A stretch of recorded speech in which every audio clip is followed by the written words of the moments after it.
Sigma, probably one of the most successful third-party manufacturers in camera history. They've made lenses for nearly every mount at this point, including, of course, the fairly popular f1.4 lenses for micro four thirds.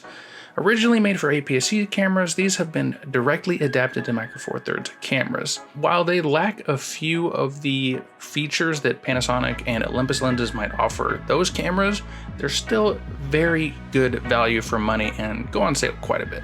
Their focal lengths of 16, 30, and 56 millimeters transforms into like an effective 32, 60, and 112 millimeter lens on micro four thirds, with a very fast 1.4 aperture, so a good focal range and lets you achieve some nice blurry backgrounds.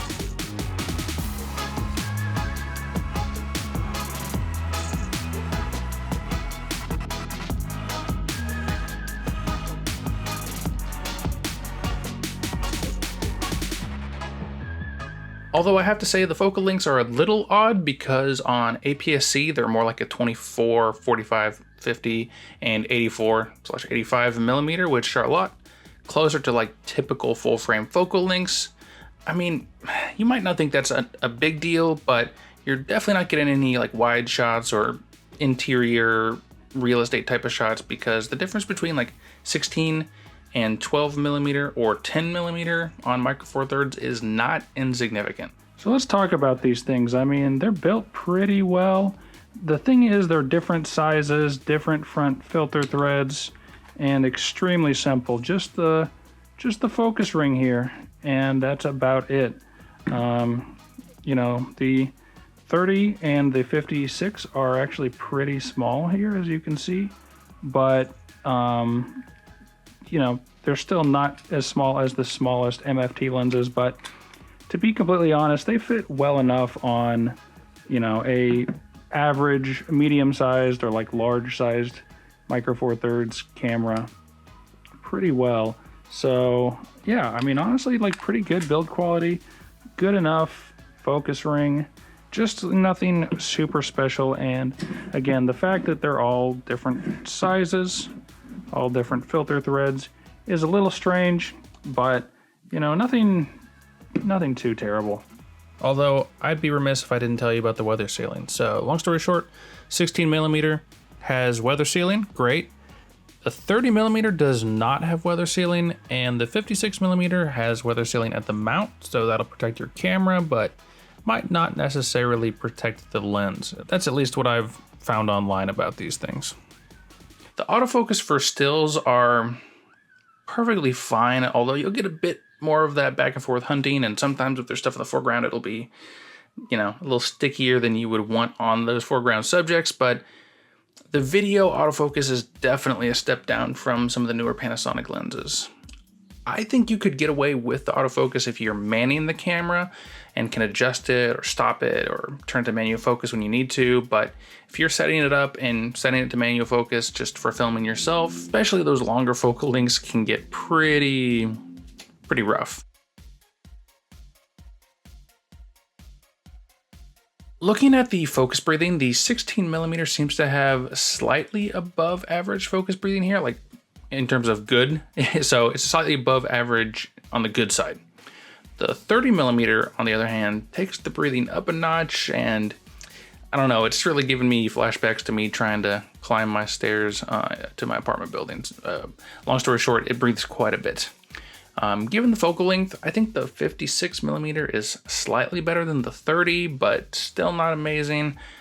I don't really mind because I don't think you're going to be racking focus that far with this lens, and in general, I don't think focus breathing is a big deal in general. I know a lot of people talk about it a lot, but for me, these lenses might be a little bit underperforming in the focus breathing department, but who cares really? We definitely have some classic issues of fly-by-wire lenses, a little bit of speed ramping, depending on which lens you use, it's a little better or worse.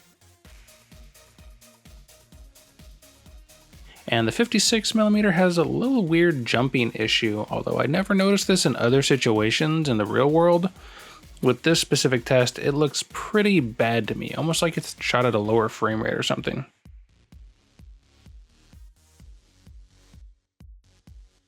When it comes to real world use of the manual and autofocus, sometimes you get lucky, like when she leans back in this shot, and other times, like when she picks up the glasses, I just could never get it right. The autofocus is fine, but definitely works a little bit more reliable at the wider angles, like the 16mm, and it's less decisive than Panasonic autofocus, but has a lot less of those little micro pulses, but half the time it's just not going to focus at all. Sharpness time, and looking at the sharpness in these photos, we're testing this on a GH6 25 megapixel micro four thirds sensor, so pretty demanding sensor, and the 16mm right at 1.4 is pretty solid. In the centers and the corners, they're about the same, so no weird things, probably due to that APS-C image circle, but f2 certainly sees brighter corners, more sharpness, and yeah, f2, f2.8 really unlocks the full sharpness of this lens. f8, you're getting a little bit softer, and f11 and f16 are pretty soft. The 30mm is much the same story, although the corners seem a little softer at 1.4, but again, f2, f2.8 brings the same big quality improvements. The peak is probably around f4 on this lens, and softness once again starts at f8. The 56, I think, might be the sharpest in the center wide open, but those corners, the corners do fall off a little bit. f2, f2.8 brings upon the usual improvements on brightness and sharpness, and once again, you're going to want to avoid f8 and especially avoid 11 and 16 if you can. Overall, very solid image quality. I'm nitpicking for sure, but if you're doing 4K videos or 16 or 20 megapixel photos that are going on Instagram, you really don't need the critical sharpness that f4 or 2.8 is going to bring. They're very solid at a 1.4 right off the bat. These lenses all have a pretty respectable minimum focus distance of, I didn't write it down in the script, so here they are. And this is not really important, but I just kind of like that they all have like the same reproduction size on the subject, you know? So 16, 30, 56, the subject's always going to be about the same size, so you can get a little creative with it. You're also probably getting a little closer than these lenses would get on APS-C just because the image is blown up a little bit bigger. So that's another little advantage of some of these smaller sensors. In terms of quality, I think the quality turns out pretty good on the up close. I don't really see a significant drop in quality across the board. Chromatic aberration, longitudinal chromatic aberration, typically shows up on high contrast edges, sometimes in the in and out of focus areas of the image, and presents itself as really colorful edges. The Sigma lenses, I don't think benefit from the same corrections that Panasonic and Olympus does on their own lenses. So as you can see here, the 16mm has pretty strong colors, red in the foreground, and that transitions to blue in the background. Moving on to the 30mm, it might actually be a little worse with the really vibrant, like radioactive blues in the foreground and a sort of yellow-green in the background. Not the best. The 56 has the same colors as the 30, but really seems to have a really toned down effect on this lens compared to the other two, so I would say the 56 performs at about average. Overall, I think this effect is a little worse than average between the three lenses, but it probably won't come up that often in real world situations. I mean, you will see it for sure. I saw it in my testing. You probably, if you're sensitive to it in particular, you're gonna see this effect a little bit more than you might prefer, but you know, f2, f2.8, it does go away quite a bit, and you can correct it to some degree in editing, at least on the photo side. Let's take a look at the flare this time. Looking at the flare on the 16mm, it's got some green blobby flares, loss of contrast for sure, but in the real world, I don't think it performs too bad. I kind of like the effect, but I don't know, that green lens elements can definitely intrude on your image a little bit with just like daylight, sun. And as far as that little burst in the corners goes, when the light gets just out of frame, that's something you're definitely going to want to maybe throw the lens hood on, and that'll really minimize that effect. The 30mm has a little less contrast, I think, when flares involved, but the individual specks of flaring seem to be softer, therefore a little less intrusive. There's that same little burst towards the edge as well of like brightness, so again, might want to throw on that hood. After that, you'll be good to go. Overall, not too bad. The 56 is so telephoto that, yeah, when the light manages to get in the frame, it's going to be really taking a toll on the contrast with those bigger elements. But the flares on this are pretty smooth, even smoother than the 30, but there is one weird little effect you need to watch out for. When you're really off to the side of a bright light source like the sun or a light, you could end up with this kind of veiling rainbow flare that just catches that front element at just the wrong angle, or maybe if you're trying to use it creatively, just the right angle. I don't know. I think it's unlikely. I don't love how this is presented. It's really sharp and like band-like, but hey, someone might be able to use it in a creative way.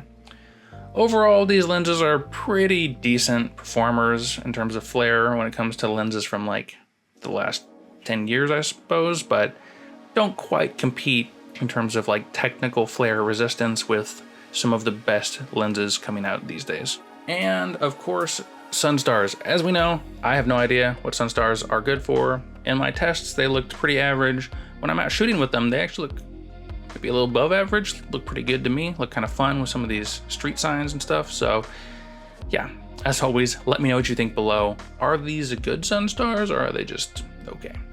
It's bokeh time. Well, these lenses have a pretty strong capacity for out of focus backgrounds due to that fast aperture. I want to look at the quality of the bokeh, and starting with the 16mm, being a wider angle, the capacity for super blurred backgrounds is not quite there, especially in a crop sensor, but it's not bad when you get really up close to things. But for the normal shooting distances, I think the bokeh is just fine. It's a little edgy, a little nervous when it's barely out of focus, and the transitions, they look pretty rough. You're also getting onion rings, you're getting cat's eye shaped, and you're getting that green chromatic aberration we saw earlier is definitely affecting our out of focus highlights here. Let's see if the 30mm does any better. So being a 60mm equivalent on Micro Four Thirds, you can get much blurrier backgrounds here, but there are still similar problems with the edginess, the nervousness I find in the backgrounds, just a little bit less so. Those highlighted edges around can also cause this sort of ring effect that can come into play. A little bit of fringing from the colors as well. I don't know, I as the nifty 50-ish equivalent, being it's a little further, 60mm, kind of hope the 30 would be better, but is what it is. All right, guys, the 56 here. It's one of the longest focal lengths for prime lenses in Micro Four Thirds, and yeah, it's kind of the shining gem of the series for bokeh. A long length, a fast aperture, it just destroys any background. And even further distant backgrounds and like further subjects, the background still looks pretty nice and smooth. I bet you could get a really nice like full body shot with this lens and it would still look nice, but the most complicated like trees and branches and leaves and stuff still can look a little edgy and busy at times, but nothing terrible. Overall, I find the bokeh here is just fine. You know, you get the classic cat's eye, onion, fringing. Compared to all the other lenses, they kind of fall behind, but the 56mm is pretty good. So overall, about average and maybe a little bit above average, you know, given the price. Before we get into the wrap up here, if you are an Olympus shooter and you've made it this far, I definitely recommend you go over to Alpaco Films channel and either watch the video that's out now or that might be coming out soon in the future to get an Olympus user's perspective, since I'm mostly coming from a Panasonic user's perspective. So I'm gonna link that video or his channel up here and subscribe to get notified when that video goes up if it's not already. But moving on to the conclusion, what do I think of these lenses? Well, optically, they make a pretty good little set. They all have the same aperture, they have similar minimum focus distances, similar colors, things like that. The characteristics match pretty well unless you count like different color fringing, which why would you? But the things that hold me up are autofocus is not quite as good as native lenses, and the manual focus, like the little stuttering we saw every once in a while, I'm not sure I can get past that. You know, I always say like you have to have great autofocus or great manual focus. You can't really get away with having bad both, because I don't care how sharp, how amazing, how good these lenses look. If they're out of focus, then they're gonna look like trash. So yes, I think a big selling point for these lenses is the size, is the uniformity of the like specs and aperture and things like that. But just know what you're gonna do. I really struggled in the test footage to get focus on a few shots. I got lucky with a few other ones.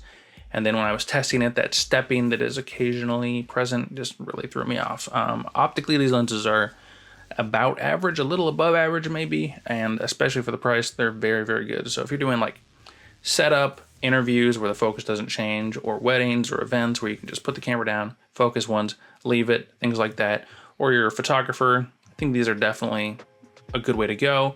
But some of the inconsistencies in the image and the build quality and the focus, especially manual, for filmmakers, especially run and gun people who want to be using quick autofocus or even occasionally continuous autofocus on Micro Four Thirds, or want to put a follow focus on and get like good manual focus, I'm not sure this is going to be the lens set for you, just because you're going to miss focus, you're going to have to redo takes, your images are going to be soft, and if you do a focus rack, sometimes you might see that stepping. So I guess that's my conclusion, is like certain videographers, certain professionals doing video, that might be great for filming yourself, not amazing because the autofocus is not great, and for filmmakers, also can't full sale recommend these for everybody. But at the end of the day, if you're getting started, you want that little extra speed, you want the out of focus background, it's hard to argue with the price at the end of the day. There's some of the cheapest lenses out there, and they are, you know, they punch above their class in terms of price. So there's still a lot of value there for sure. But for me, I would just rather get like a native Panasonic lens that has the linear focus now, like a lot of the Leica lenses do. I would get maybe the 10 to 25, 25 to 50 zooms, which have better autofocus and a clutch for true manual focus. Or even look at some like, you know, vintage lenses or cinema lenses. You know, the Midicon lenses have full aperture, full manual focus control, no autofocus. But if you're a filmmaker, a, you know, $350, $400 a piece cinema lens is not that going to be that much more than a set of these three lenses. Get a set of those two lenses maybe instead, and you're good to go. So yeah, what do you guys think? Should Sigma have stayed in the Micro Four Thirds game? Should they have left? What do you think of their offerings as far as these lenses or a few of the others they made over the years? Did you ever use them, own them? Do you own them still? And just keep that conversation going. This might be like the definitive review of these lenses, and so I just wanted to put this out there. Really big shout out again to my buddy Alpaco Films, who let me borrow these lenses for testing for a couple weeks. And yeah, thanks for watching. Hope you're doing well. I'll see you guys in the next video. Sweetheart, do you wanna be mon mari? Oui, oui, oui, ma whole vie. How hard can it be? And I'll be your mannequin, your top 10, and you'll write me a poem. Until then, 1, 2, 3, 4, 5, let's rob a bank. 6, 7, 8, 9, 10. Next question in the script. Comme ci, comme ça, ouah, ouah, ouah. J'adore mes amis. Oh, how dull life would be. And I'd be a vagabond. 1, 2, 3, 4, 5, let's rob a bank. 6, 7, 8, 9, 10. Next question in the screen. Ba, ba, ba, ba, da, da. Let's rob a bank. Wah, wah, wah. Ba, ba, ba, ba, da, da. Ba, ba, da, da. Next question in the screen.